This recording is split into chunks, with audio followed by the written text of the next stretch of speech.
और एक कॉलर। नमस्कार। हाँ जी, विनोद इस्माइलाबाद डिस्ट्रिक्ट कुरुक्षेत्र से बोल रहा हूँ सर। हाँ बोलिए। हाँ सुरेश जी, रात जो कुछ हुआ रामलीला मैदान में, इसके बारे में तो मेरा यही कहना है कि 1990 में जब राम मंदिर का आंदोलन था, जब हम लोग वहाँ पर बैठकर श्री राम जय राम के नारे लगा रहे थे, कीर्तन कर रहे थे, उस वक्त जब सरकार ने, यूपी की सरकार ने, मुलायम सिंह की सरकार ने निहत्थे के ऊपर टीयर गैस और उसके बाद एकदम फायरिंग की, वो सीन हमें याद आता है रात का मामला देखकर। इस कांग्रेस सरकार से इससे ज्यादा उम्मीद हमें कुछ नहीं हो सकती, ना ही रखनी चाहिए। क्या ये चाहेंगे कि भ्रष्टाचारियों को फांसी हो? क्या ये अपनी गर्दन नपवाएंगे क्या? ऐसा कुछ नहीं हो सकता। ये ना ये करने के लिए तैयार होंगे। ठीक है, एजिटेशन हमें करना पड़ेगा, करना है। अगर नहीं रोएंगे, बच्चा भी जब तक नहीं रोता माँ दूध नहीं पिलाती, तो सरकार के सामने तो अब ये रोना ही पड़ेगा, शोर मचाना ही पड़ेगा, अनशन जारी रखना पड़ेगा। लेकिन इस रास्ते से कुछ मिलेगा? नहीं, बिल्कुल मिलेगा। क्यों नहीं मिलेगा? चीनी का भाव 50 रुपए किलो था, सरकार ने, अपोजिशन ने, लोगों ने शोर मचाया, तो वो कहाँ है 30 रुपए किलो। अगर हम नहीं शोर मचाएंगे तो क्या होगा? अत्याचार बढ़ते जाएंगे, दुराचार, अनाचार, सब कुछ बढ़ेगा। बिल्कुल, मेरा केवल इतना ही कहना है। बिल्कुल, धन्यवाद। अगले कॉलर से बात करते हैं। नमस्कार। हेलो। हाँ नमस्कार सर। हाँ बोलिए। हाँ नमस्कार सर। बोलिए बोलिए। जी सर, रामदेव के साथ जो हो रहा है ये गलत हो रहा है। ये सरकार चोरों की सरकार है। आपको क्या लगता है क्या हो बाबा रामदेव का? सर रामदेव बाबा का अगला रास्ता क्या हो? अगला रास्ता ये हो कि अब आंदोलन होना चाहिए, मार होना चाहिए सरकार के साथ और पब्लिक के साथ। बिल्कुल, धन्यवाद धन्यवाद। और कुछ नहीं होना चाहिए। सारी दुनिया में क्या हो रहा है, ये करप्शन फैला रहा है कौन से। बिल्कुल। यहाँ पर जया शर्मा दिल्ली से एसएमएस करके, धन्यवाद कॉल करने के लिए। यहाँ पर जया शर्मा दिल्ली से एसएमएस करके कह रही कि दिल्ली पुलिस जब दिल्ली में 100 से ज्यादा बलात्कार और खास करके रात में गैंग रेप होते हैं तब कहीं पर भी नहीं दिखती, वो अचानक 5000 की संख्या में रामलीला मैदान पर कैसे आ गई? दिल्ली की महिला का ये सवाल दिल्ली पुलिस के लिए बहुत बड़ा सवाल है, देना पड़ेगा उसका जवाब। अगले कॉलर से बात करते हैं। हम यहाँ पर परिणाम पे पहले नजर डालते हैं, फिर कॉलर से बात करते हैं। भ्रष्टाचार कभी खत्म नहीं होगा। ऐसे ही सत्याग्रह दबाए गए तो भ्रष्टाचार कभी नहीं मिटेगा और आगे बढ़ता जाएगा। देश की उन्नति संभव नहीं अगर देश का पैसा विदेशों में जाता रहा और सरकार भी साथ देती रही तो हमारा देश कभी उन्नति नहीं कर पाएगा। सरकार ऐसे घटिया खेल खेलती रहेगी। अगर अब यह सत्याग्रह पूरा नहीं हुआ तो आगे भी सरकार ऐसे खेल खेलती रहेगी। देश खोखला होता रहेगा। काले धन और भ्रष्टाचार के खिलाफ कानून नहीं बना तो देश खोखला होता रहेगा और भ्रष्टाचारी बढ़ते रहेंगे। ये परिणाम है, हालांकि बहुत परिणाम हुए लेकिन हमने प्रमुखता से कुछ परिणामों को यहाँ लिया है। आप भी इनमें इजाफा कर सकते हैं, बात को रख सकते हैं। एक कॉलर से बात करते हैं। हेलो। हाँ सर। नमस्कार। नमस्कार जी, बोलिए। सुरेश जी बोल रहे हैं? हाँ हाँ सुरेश जी, ये जो गवर्नमेंट है कांग्रेस की हिजड़ों की फौज पैदा करके रखी है। चलिए, थोड़ा हम कहेंगे कि असंवैधानिक भाषा का उपयोग मत करें टीवी चैनल में। हम जब बात करते हैं तो शालीनता के साथ अपने बात को रखें। अच्छा सर, मैं ये पूछना चाहता हूँ, ये जो सरकार अपनी मनमानी जो कर रही है वो सही है या गलत? ये तो निश्चित इसका जवाब आपको पता है और इसीलिए हमने सीधा सवाल आपको पूछा आज के कार्यक्रम के द्वारा कि क्या गांधी का रास्ता हो या सुभाष का? सुभाष का। गांधी का रास्ता तो कर चुके हैं, गांधी का रास्ता तो बाबा रामदेव ने किया है। हाँ, अभी तो सुभाष का रास्ता है, करो या मरो। बिल्कुल, करो या मरो, नहीं तो देश मरेगा। तो देश आजाद होगा। बिल्कुल, धन्यवाद अपनी प्रतिक्रिया देने के लिए। आज मैंने पहले भी कहा कि बेंगलोर से काफ़ी कॉल है और लोगों में गुस्सा है। आप देखिए, दिल्ली में घटी हुई घटना का परिणाम दुनिया भर में हुआ है। अब रात की घटना से लेकर अब तक दुनिया के सारे देशों में दिन हो चुका है और सब तक ये बात घूमकर आ चुकी है। ऐसे में दुनिया भर में इसकी प्रतिक्रिया हो रही है। इंटरनेट पर sudarshan.tv.com पर इस वक्त हजारों लोग विदेश में भी इस कार्यक्रम को देख रहे हैं और कई लोग सोशल नेटवर्किंग साइट पर अपनी प्रतिक्रिया को भी दे रहे हैं। एक और कॉलर से बात करते हैं। नमस्कार। हेलो। हाँ, मेरे विचार में स्वामी रामदेव जी को गांधी जी का रास्ता तो बिल्कुल नहीं चुनना चाहिए। पिछले 64 साल का इतिहास बताता है कि गांधीवाद देश के लिए अच्छा नहीं रहा। सुभाष बाबू कितने भी महान देशभक्त रहे हूँ, पर उनका कोई अपना राजनीतिक चिंतन नहीं था। अध्यात्मवाद से भी वो कोसों दूर थे।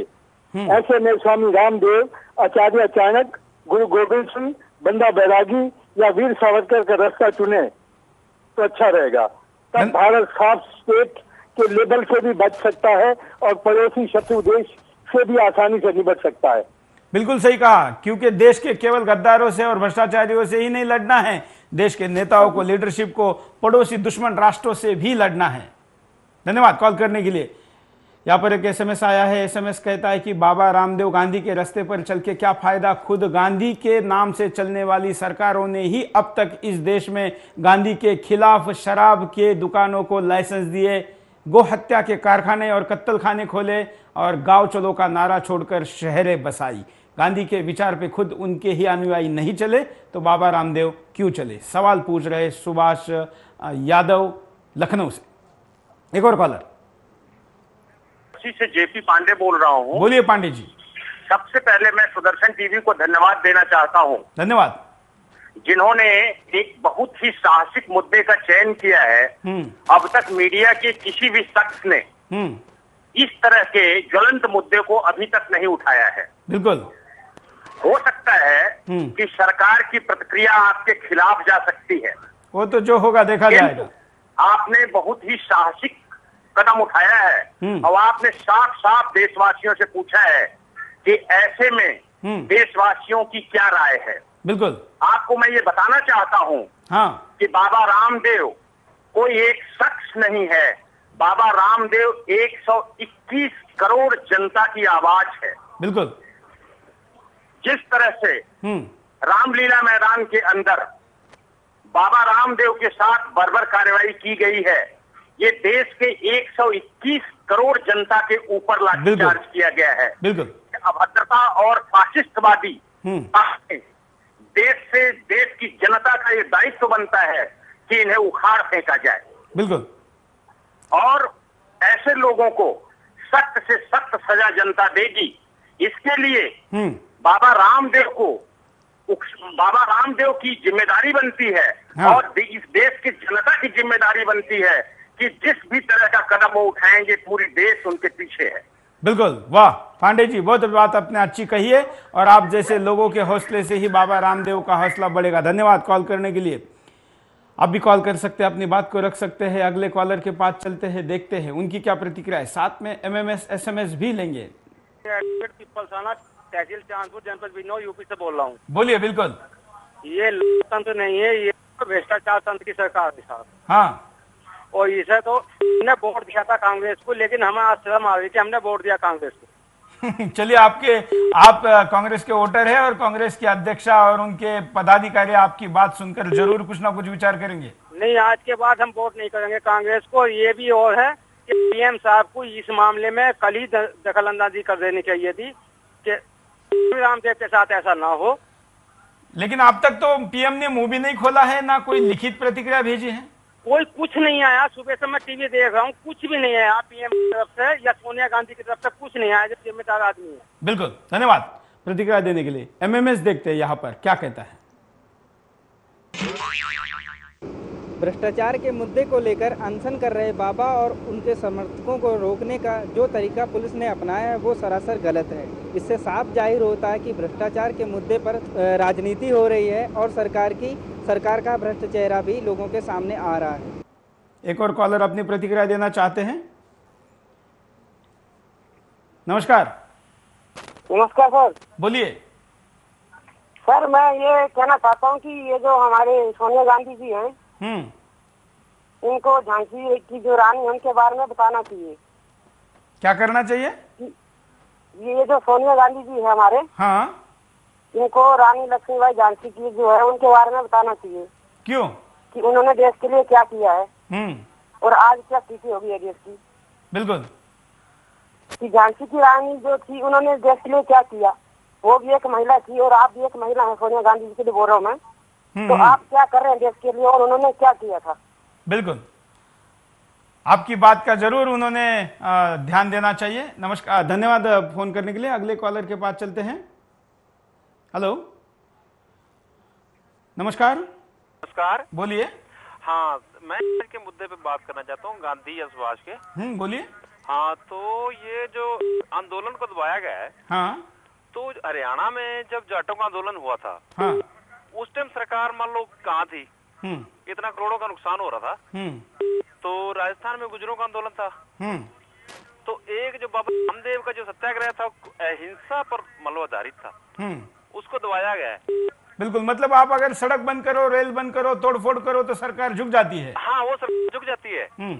तो अगर अपने अहिंसा का रास्ता अपनाकर कोई कार्रवाई करे तो वो गलत है। बिल्कुल। तो इसका मतलब ये भी सरकार निकम्मी है। खुद सरकार ऐसा चाहती है। हाँ, सरकार ऐसा करना चाहती है। बिल्कुल। सरकार कहती है भी मान लो जो निकम्मे आदमी है और जो काला धन पड़ा है विदेशों में वो पड़ा रहे, तो वो कोई बात नहीं, क्यों इनके खुद गले में अटकी हुई है। बिल्कुल, धन्यवाद। और क्या हो उनका आगे का रास्ता, इस विषय पर आपकी प्रतिक्रिया अब तक मिल रही है। अब हम एक और कॉलर से बात करते हैं, देखते हैं उनकी क्या प्रतिक्रिया है। नमस्कार। नमस्कार। बोलिए। हेलो। हाँ बोलिए, क्या कहना है आपका? सुरेश जी नमस्कार। नमस्कार। ये जो अफवाह सी उड़ा रखी है ना, महात्मा गांधी ने आजादी दिला दी, ऐसा अफवाह है मेरे ख्याल से। ये सच्चाई तो ये है कि सुभाष बोस से डर के ही आजादी मिली थी हमें। हाँ। लेकिन वो असमय मृत्यु होने के कारण ये कंगूरे ले गए और नीम की ईंट थी वो बेचारी दबी रह गई। बिल्कुल। तो आजादी का मेन कारण तो ये अंग्रेज खुद कहते हैं कि वहाँ की पब्लिक तो खिलाफ पहले से थे, लेकिन वहाँ की आर्मी खिलाफ होने की वजह से हमने देश आजाद किया। और मिलिट्री को खिलाफ सुभाष ने किया था।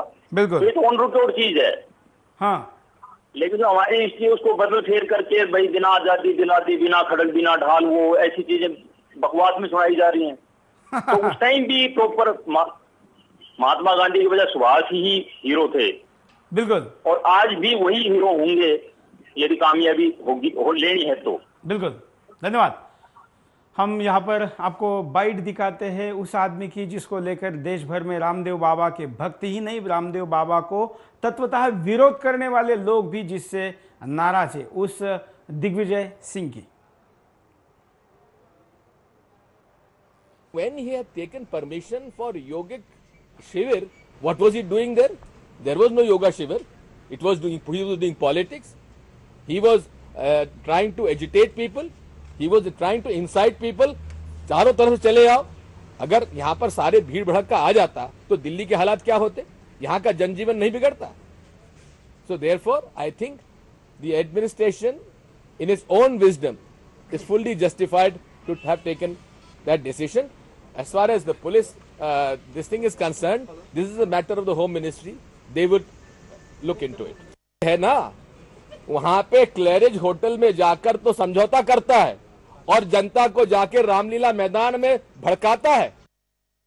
मैं अपनी पार्टी से अनुरोध करूंगा, पार्टी में भी इस बात को कहूंगा कि पूरी जांच सन 94 से लेकर 2011 तक।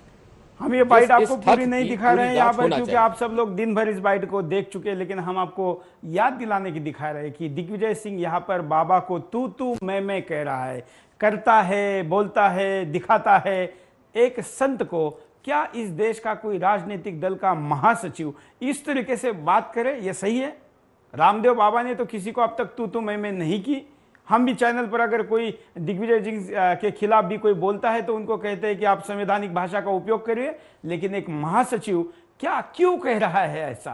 क्या रामदेव बाबा गांधी के रास्ते पर ना होते और सुभाष के रास्ते पर होते तो दिग्विजय सिंह की हिम्मत होती है बात करने की? ऐसे लोगों को चुप करने के लिए भी बाबा रामदेव को अपने रास्ते पर दोबारा सोचना चाहिए।